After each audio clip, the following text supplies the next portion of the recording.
Saudações, meus amigos, que a paz de Jesus esteja com todos.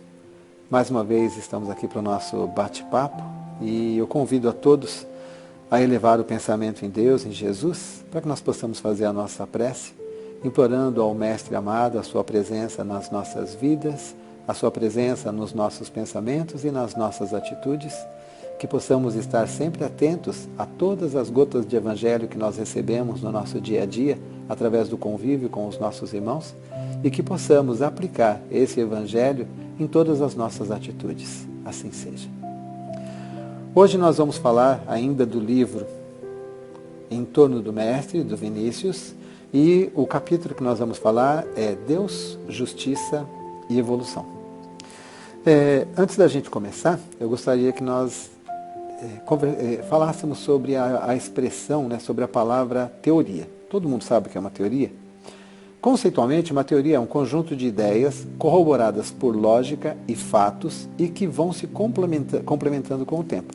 Então, as teorias, elas também são um tipo de ciência. A teoria não é só alguma coisa que alguém tem uma ideia vaga e sai falando por aí. Então, uma teoria realmente ela tem um embasamento e leva você a uma reflexão e que você consegue chegar. Da mesma forma que acontece com a ciência, na ciência, tudo aquilo que é criado como modelo, você, se seguir os mesmos passos, você consegue reproduzir. Então, gerando as mesmas situações, você obtém o mesmo resultado.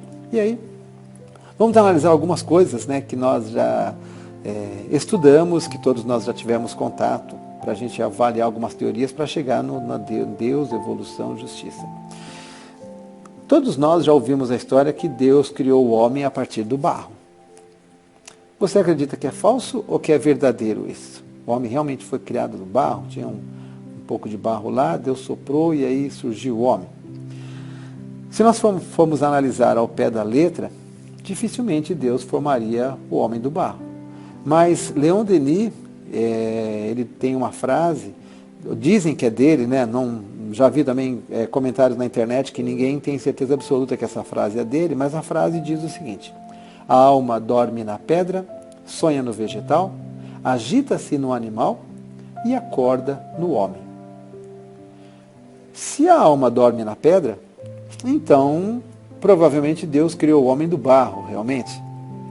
Não na forma alegórica como as pessoas interpretaram a Bíblia, mas realmente o homem foi criado de alguma coisa muito simples, muito elementar. E se ele foi criado de alguma coisa muito simples e muito elementar, e hoje nós sabemos o que o homem é capaz de fazer, então houve evolução.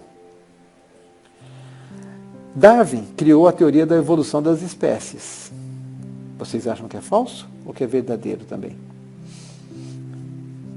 Na teoria dele, há uma seleção natural, onde as espécies mais fortes elas vão sobrevivendo e as mais fracas vão desaparecendo. Não é força no sentido de força bruta, de força física, de violência, mas de animais, vamos dizer assim, mais inteligentes, eles vão conseguindo se manter e os outros animais menos inteligentes, eles vão desaparecendo naturalmente.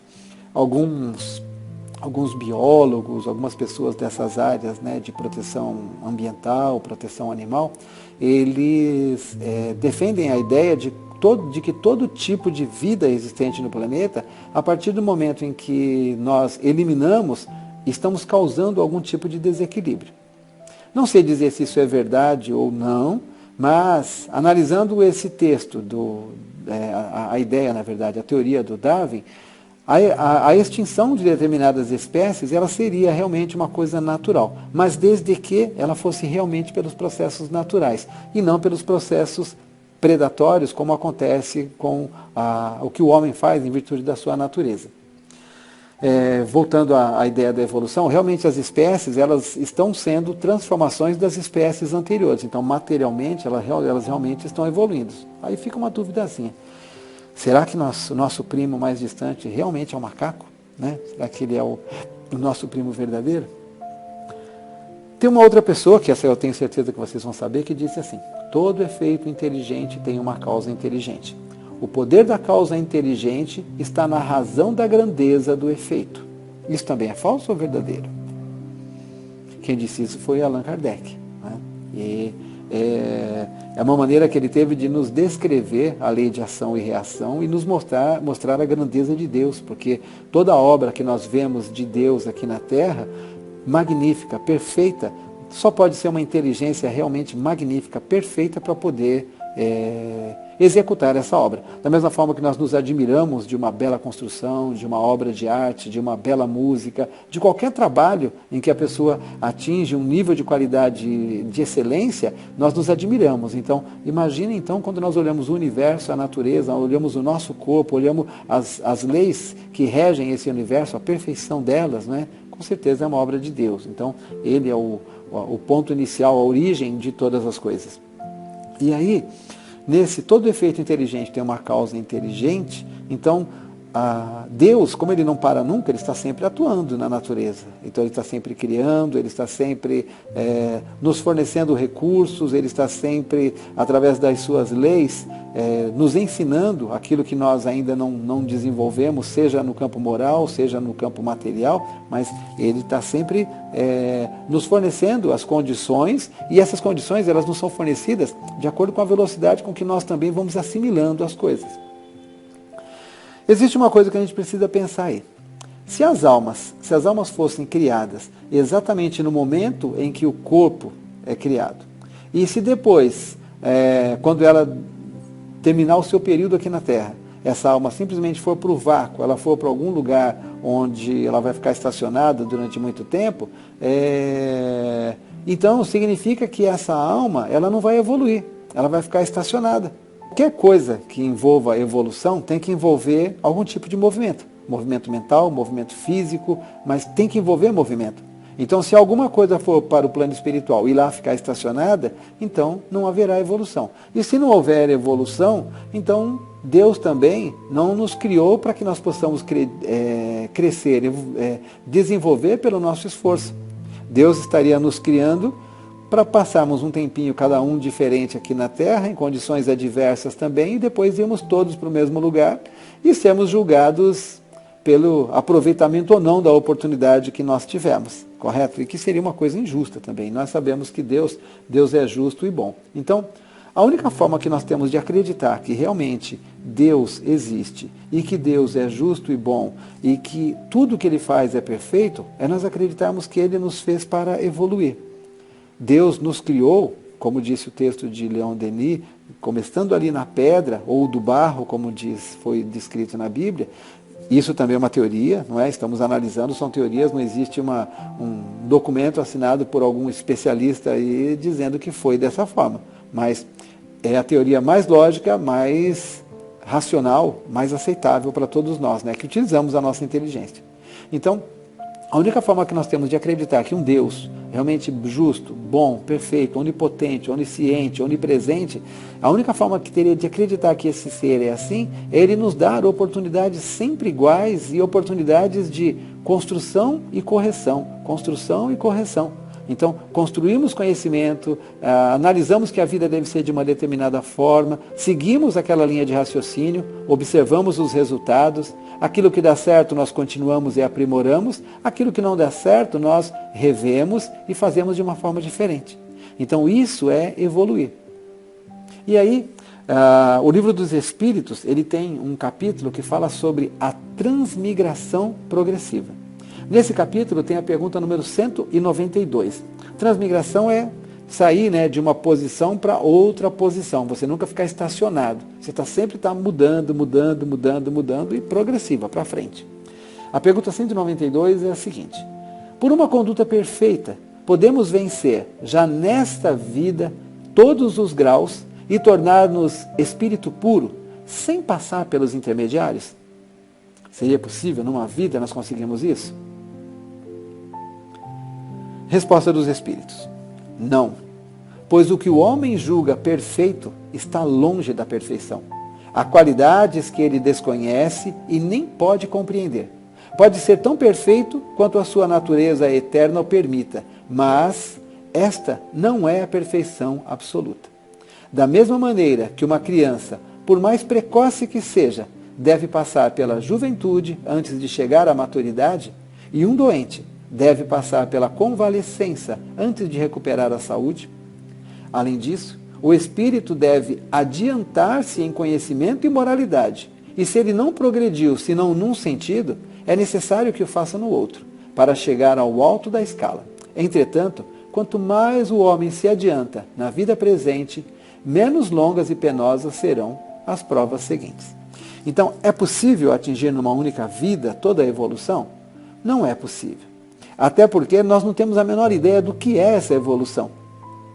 Aquilo que nós consideramos evolução agora, que talvez seria assim a bondade para com todos, a caridade para com todos, talvez daqui a alguns milênios, quando estivermos em mundos melhores, ou a Terra se tornar um mundo melhor, nós veremos que não é exatamente isso que era a felicidade, não era isso que exatamente era a evolução. E vamos, lógico, dar risada desse tempo.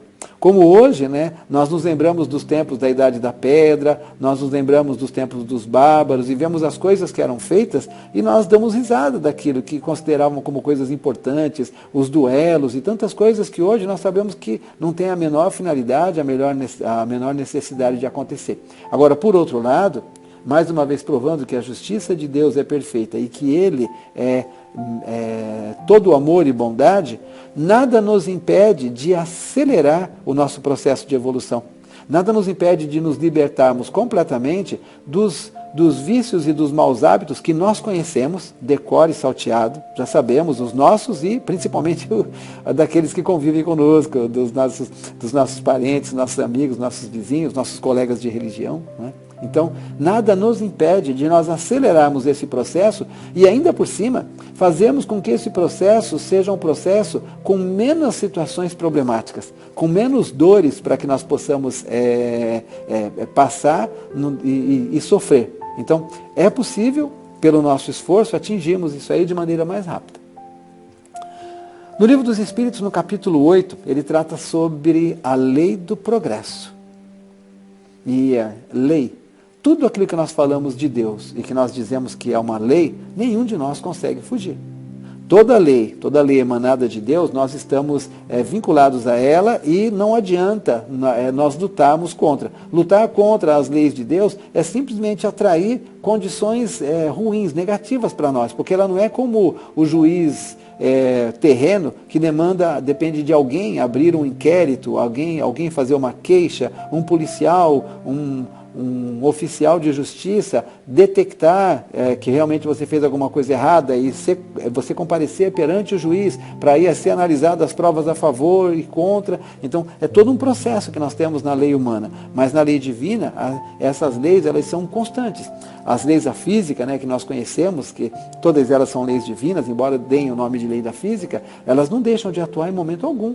Então nós temos a lei da gravidade, nós temos a atração universal dos corpos e temos uma série de outras leis aí que elas existem e nenhum de nós consegue escapar dela, certo? E nós temos no caso de Deus ainda, né, na parte moral, a lei de causa e efeito, que Jesus nos traduziu, que nós somos livres na semeadura, porém nós seremos escravos na colheita. E aí, existe uma coisa chamada estado natural. O que é o estado natural? O estado natural é aquele onde nada foi mexido. Está na natureza. E existe a lei natural. E a lei natural é aquela que rege todos nós. O estado natural, ele não vai, como é que eu vou dizer assim? Ele não vai evoluir. O estado natural é como as coisas foram criadas. E a gente tem ainda muitas coisas. Eu não diria que são também estado totalmente natural, né? Porque de alguma forma nós, através da poluição, através do aquecimento global e de coisas que nós, né, animais que nós fizemos extinguir em virtude da caça predatória e tudo mais, então nós interferimos no meio ambiente, nós interferimos já nesse meio, então assim, nós não podemos dizer que ele é 100% natural do jeitinho que Deus fez, mas está muito mais próximo, aquilo que não foi mexido, aqueles lugares lá no meio da floresta, lá no meio do deserto, naquele lugar que o homem não conseguiu habitar por completo ainda, esses lugares serão mais próximos daquilo que é natural. E aquilo que é natural, ele é neutro, ele não vai interferir em nada no seu dia a dia. Agora, as leis naturais, sim. as leis naturais, as leis criadas por Deus, elas interferem no nosso dia a dia, elas interferem nas nossas sensações, elas interferem nos nossos sentimentos, elas interferem em tudo na nossa vida. E as leis naturais, elas sim, elas interferem para que nós possamos evoluir. Porque cada vez que nós infringimos, ou cada vez que nós aprendemos alguma coisa sobre uma lei natural, nós conseguimos dar avanços.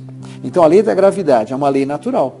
Só que nós conseguimos criar foguetes, nós conseguimos utilizar outros elementos que existem na natureza que geram a combustão, e aí através da combustão nós colocamos os foguetes, uma força que ela consegue neutralizar a força da gravidade, e ela consegue colocar um foguete no ar além do espaço, né, onde a lei da gravidade consegue atrair. Então assim, nós não infringimos nenhuma lei. Nós utilizamos outras leis, outras regras, outras coisas químicas, outras coisas físicas, que também foram criadas por Deus, para podermos obter um resultado que nós temos necessidade. Não estamos infringindo nenhuma lei de Deus. Então, as leis naturais, elas estão aqui para nos ajudar a progredir. Tanto aquelas que nós já conhecemos, que estão vinculadas com a física, com a parte material da coisa, como as leis que nós estamos descobrindo agora, que, por exemplo, o espírito, né, o perispírito, as energias do espírito, elas são coisas também naturais, mas que ainda não haviam sido descobertas. E elas estão dando um novo salto, elas estão dando uma nova oportunidade para que nós possamos acelerar esse processo de evolução que todos nós temos necessidade. No item 2, da lei de progresso, né, do capítulo 8 do Livro dos Espíritos, ele fala sobre a marcha do progresso. A marcha é uma fila, todo mundo indo numa sequência, numa determinada direção. Então, o homem, ele está sempre em marcha de progresso. Ele está sempre se desenvolvendo e ele se desenvolve por si mesmo. E muitas vezes o desenvolvimento de um homem, ele ajuda o desenvolvimento de outros homens também que o acompanham. E muitas vezes, nós sabemos isso, né, melhor do que ninguém, melhor do que as outras religiões, Deus, ele permite que homens de elevada intelectualidade, de algum tipo de conhecimento muito grande em alguma área, eles reencarnem entre nós, e esses homens nos trazem conceitos, ideias de economia, ideias de física, ideias de medicina, ideias de química, ideias de didática, de administração e assim por diante. Esses homens trazem alguns exemplos, algumas ideias para nós, e essas ideias, esses gênios, eles ajudam para que nós possamos acelerar. Mas eles não fazem por nós, eles trazem a ideia. Cada um de nós começa a aplicar essas ideias no seu dia a dia e acaba também dando o seu passo em relação ao futuro.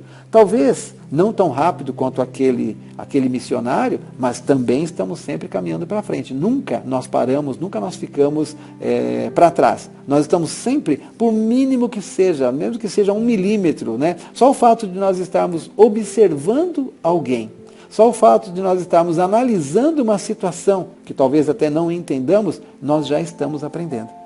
Então, os nossos sentidos, né, foi uma coisa muito bem elaborada por Deus, porque eles estão o tempo todo nos dando ensinamentos, né, os sons, as imagens, os cheiros, os sabores, as sensações, todas elas estão sempre nos ensinando alguma coisa. Nós damos atenção a elas e buscamos conhecimentos, novas leis, novas ideias. Depois, no item 3, ele fala sobre os povos degenerados. Se existe a lei do progresso, por que existem povos que degeneraram? Por que existem povos que, vamos dizer assim, degenerar significa retroceder, né? Voltar. Por que existem assim? No livro eles dizem o seguinte, que na verdade os espíritos, eles não degeneram.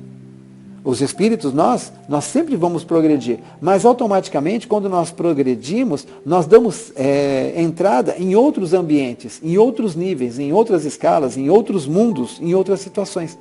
E o espaço que foi deixado por nós, como existe a sociedade, que é o conjunto de pessoas, e existe a pessoa individualmente, então, individualmente é que você evolui. Mas automaticamente, conforme um vai tendo contato com o outro, toda aquela coletividade de pessoas, ela evolui também. Porque elas vão assimilando determinados conhecimentos, mas elas não evoluem na mesma velocidade. Então, os espíritos que vão entendendo, os espíritos que vão aprendendo essas novas leis, vão se libertando das coisas do passado, eles vão gradativamente seguindo o seu caminho à frente. para lugares melhores, para mundos melhores e assim por diante. E aqueles que ainda não atingiram a evolução por completo, mas já tiveram, né, um contato com esses primeiros que evoluíram, eles vão guardar muitos daqueles ensinamentos e vão tentar praticar no seu dia a dia. E outros espíritos que estão numa condição menor, menos elevada, ainda num patamar inferior, eles vêm por afinidade, por estarem nos mesmos desejos, nas mesmas paixões, nos mesmos vícios, eles vêm e ocupam lugares nessas sociedades. Então, muitos já atingiram a evolução, seguem em frente, e outros entram e acabam ocupando esses lugares, esses espaços. Então, por isso que dá a impressão que degenera, mas na verdade nunca degenera. Vai sempre se renovando. E Deus vai utilizando o escândalo, né, para poder fazer com que todos possam aprender, mas ai daquele que for o motivo do escândalo. No item 4, ele fala sobre a civilização, né? Que é o ponto em que nós estamos agora, somos civilizados. E ele questiona se a civilização, na verdade, ela não acabou atrapalhando tudo, né? Não atrapalhou, porque a civilização fez com que nós realmente nos desenvolvêssemos. Mas eles explicam que assim, nós somos um conjunto, né? Nós somos divididos, a nossa evolução ela é dividida em duas partes. A evolução moral e a evolução intelectual. E nós conseguimos evoluir intelectualmente muito mais rápido do que nós conseguimos evoluir moralmente.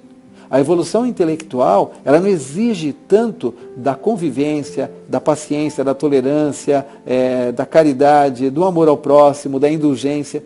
Né? Então, a evolução intelectual, ela envolve muito mais assimilação e utilização de conhecimento. A evolução moral exige um esforço particular de nós domarmos determinados sentimentos, determinados valores, determinados hábitos que nós adquirimos e que é mais complicado fazer essa mudança, essa transformação interior. Então, a evolução moral, ela vai exigir muito da gente. Ela precisa da intelectualidade, porque muitas vezes é a intelectualidade que vai nos trazer conhecimentos que nos ajudem a refletir sobre determinadas coisas. Então, por exemplo, se o Espiritismo tivesse sido codificado por algum dos profetas há 5.000, 6.000 anos atrás, vamos dizer Moisés, vai. Se Moisés tivesse codificado o Espiritismo da forma como ele é hoje, será que nós estaríamos mais avançados? Ou será que talvez o Espiritismo teria morrido pelo meio do caminho? Porque as pessoas não teriam a menor condição de entender aquilo tudo. Já imaginou você falar que existe dentro de cada um de nós bilhões de negocinhos pequenininhos chamados átomos, que dentro do átomo, no seu núcleo, tem prótons, nêutrons, elétrons. Nossa, já pensou que loucura seria isso? Não iriam aceitar de forma alguma. E saber a energia, a lei da gravidade, todas essas coisas. Não se acreditava até que o mundo era plano. Como que eles iam imaginar que o mundo era redondo? Então, já imaginou se falassem que nós evoluímos do macaco? Provavelmente, quem fizesse isso, como aconteceu com Galileu que disse que o mundo era redondo, né, teve que se retratar, a pessoa teria que se retratar também, porque não aceitariam essas ideias. O mundo não estava pronto ainda. Intelectualmente, ele não conseguia aceitar nada. Mas o processo, interessante, a evolução moral, como elas são independentes, né, as dificuldades da evolução moral que o homem tinha há 5.000 anos atrás, ele continua tendo até hoje. A dificuldade de lutar contra as suas próprias más tendências, ele continua tendo até hoje. Só que, por outro lado, a intelectualidade está ajudando ele a atingir esse objetivo. Nós que acreditamos, né, na doutrina espírita, nós que estudamos, nós que procuramos entender realmente a lei de ação e reação de acordo com as sucessivas vidas que nós temos, nos ajuda muito a entender as dores pelas quais nós estamos passando. O fato de acreditarmos que o esforço nos dará um prêmio verdadeiro no futuro, não um prêmio palpável, mas um prêmio no sentido de nós não temos que passar por situações de dor, de sofrimento, de dificuldade, que nós podemos eliminar através da nossa conduta. Isso é a intelectualidade nos ajudando a trabalhar a nossa moralidade. Agora, a moralidade é a escolha. A moralidade é o livre-arbítrio. É alguém te ofender e você escolher revidar ou ignorar. E até perdoar. Não é? E até mais longe, né? Além de você perdoar, você ainda oferecer a outra face, que é o que Jesus disse, né? Que nós deveríamos oferecer a outra face. Então, a intelectualidade, ela vai nos ajudar, ela vai fazer com que o processo seja acelerado.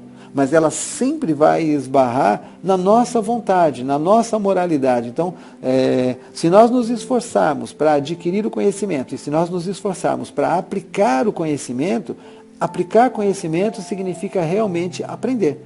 Porque enquanto você não faz, tudo aquilo é tudo teoria. E às vezes você pode até decorar a sequência, né? Eu posso decorar uma receita de bolo, mas será que se eu começar a fazer, eu vou acertar esse bolo? Será que esse bolo não vai desandar? Será que ele não vai encruar, vai murchar, alguma coisa do gênero? Então só a prática que vai mostrar para a gente nuances que a gente não conseguiu guardar, porque é muito difícil guardar todas as informações teóricas, né, sobre uma determinada coisa. Então, exercitando, repetindo determinados conhecimentos, aí a gente consegue aprender. Por isso que o professor, muitas vezes, ele sabe muita coisa. Porque o professor repete muitas coisas. Se você é professor há 20 anos, 30 anos, quantas vezes você não ensinou o mesmo assunto? E a cada vez que você ensina, você acrescenta, vamos dizer assim, uma cerejinha a mais nesse bolo de conhecimento. Porque você já tem toda a bagagem de conhecimento anterior e ainda as reflexões que você fez em cima dos conhecimentos que você já tinha e das situações que você vivenciou aumentaram. E ainda tem um outro elemento. Os próprios alunos, embora sejam mais novos do que você, sejam espíritos ainda numa idade, né, uma idade física, uma idade mental inferior à sua, mas cada um deles já tem também uma bagagem de vida. Cada um deles já tem a sua própria convivência com seus familiares. Então, quando você passa alguma informação para eles sobre um determinado assunto, eles vão comparar com aquilo que eles já tiveram e vão questionar você. Professor, mas em determinada situação, olha, aconteceu isso, aconteceu aquilo, e você, pela bagagem que tem, vai analisar o volume de conhecimento que você já tem, vai estabelecer uma teoria com relação àquilo para tentar explicar ou resolver a situação do seu aluno, e naquele momento você está acrescentando mais um pouco de conhecimento a todo o conhecimento que você já tinha antes. Então, a possibilidade assim, de adquirir conhecimento, de desenvolver conhecimento é infinita, mas ela vai estar sempre vinculada com a nossa boa vontade, com o nosso esforço em fazer alguma coisa. No capítulo da civilização, existe a pergunta número 790, e ela diz o seguinte: a civilização é um progresso ou, segundo alguns filósofos, uma decadência da humanidade?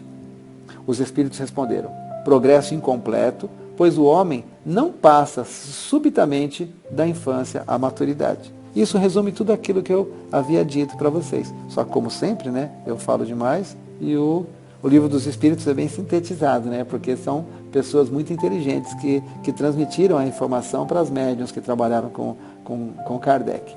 No item 5, ele fala sobre o progresso da legislação humana.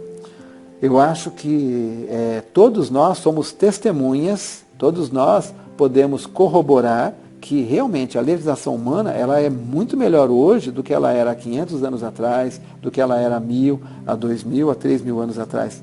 Então, o próprio progresso da nossa vivência, embora extremamente materialista, não é? O próprio progresso dessas nossas regras sociais, que são as leis, elas demonstram o quanto que nós já evoluímos. Elas demonstram o quanto de coisas novas, o quanto de benefícios, o quanto de tranquilidade, de conforto nós já adquirimos. E essa evolução, ela pode ser sentida em diferentes pontos do globo, em maior e menor nível.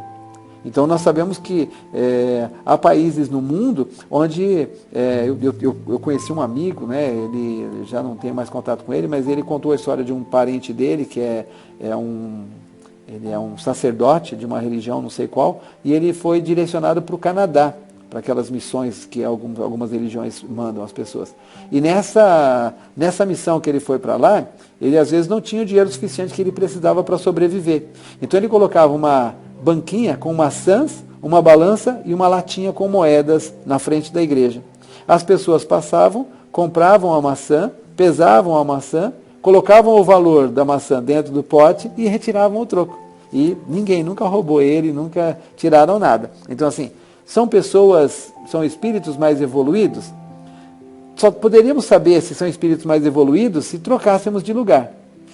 Se algum de nós daqui, né, país do terceiro mundo, fôssemos para lá, e se algum deles de lá viesse para cá e nascesse aqui, e nós acompanhássemos completamente, desde a tenra idade até a idade adulta, esses irmãos, para ver se realmente um de nós, né, que hoje acha estranho uma situação dessa, e não, talvez, acredito que muita gente não levaria o dinheiro, mas eu acho que seria difícil essa banquinha ficar montada o dia inteiro se fosse aqui no nosso país. Não estou desmerecendo os brasileiros nem nada, mas seria difícil essa banquinha ficar montada o dia inteiro.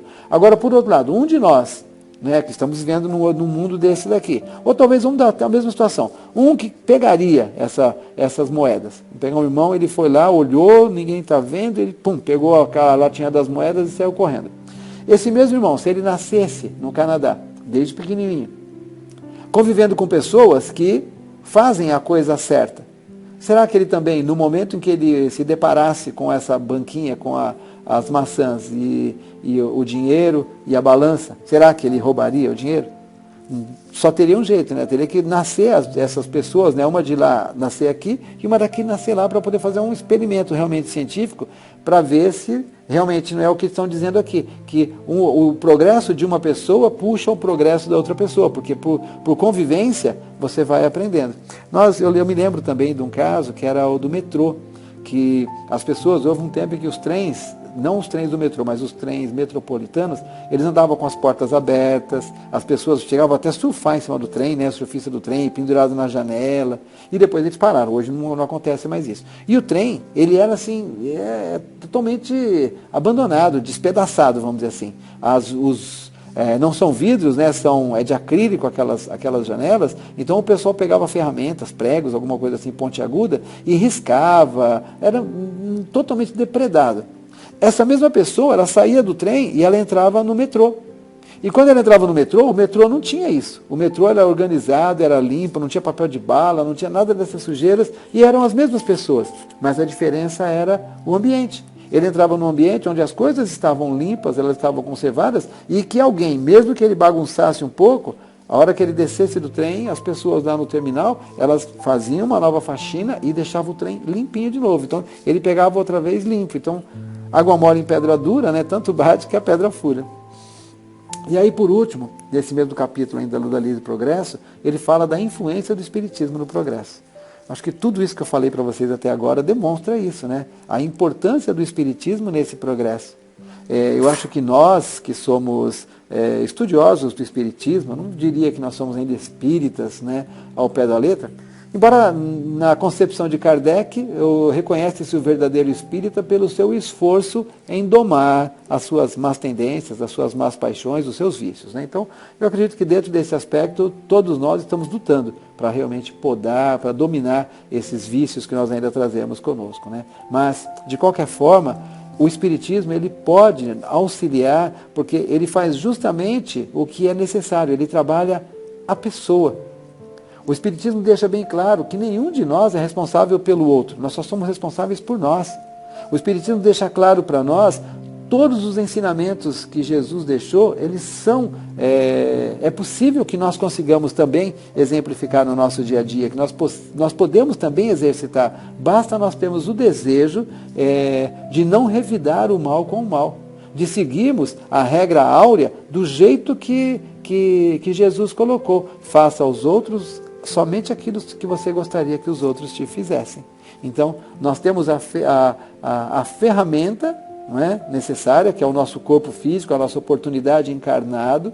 Nós temos o conhecimento, que é o desenvolvimento intelectual, e podemos dar um salto na nossa evolução moral se nós utilizarmos essa ferramenta, esse corpo, e utilizarmos esse conhecimento, essa intelectualidade espírita em nosso próprio benefício. Então, seguindo novamente, né, o que estava no começo do texto, né, Deus, justiça e evolução.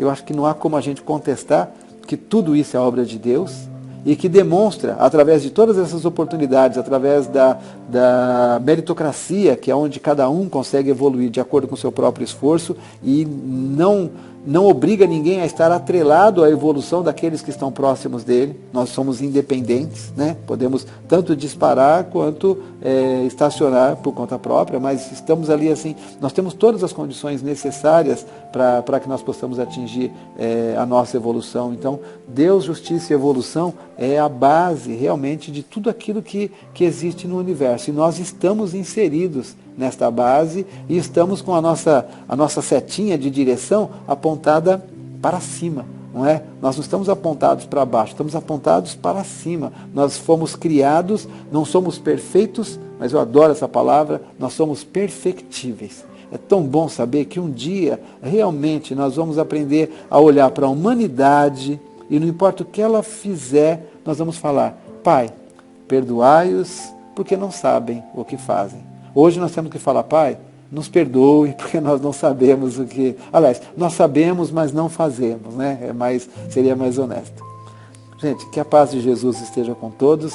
Eu os convido agora, então, para que nós possamos elevar novamente o pensamento em Deus, agradecer por mais esse encontro, implorar que o nosso protetor espiritual esteja sempre junto conosco, nos ajudando a rever todos esses conceitos, esses ensinamentos, porque com certeza, antes de adentrarmos nessa vida, nós nos preparamos, nós fizemos um plano, e que possamos, junto desse irmão querido, nós possamos rever e recolocar esses nossos planos na linha correta. Que Deus ampare todos os nossos governantes, principalmente o nosso Brasil, que está precisando muito de uma direção governamental, não criticando os governantes em si, mas os sistemas de governo de uma forma geral, que os homens sejam mais solidários, que os homens sejam mais altruístas, que busquem realmente o benefício da coletividade. E que Deus ampare a todos e a nós também. Fique com Deus.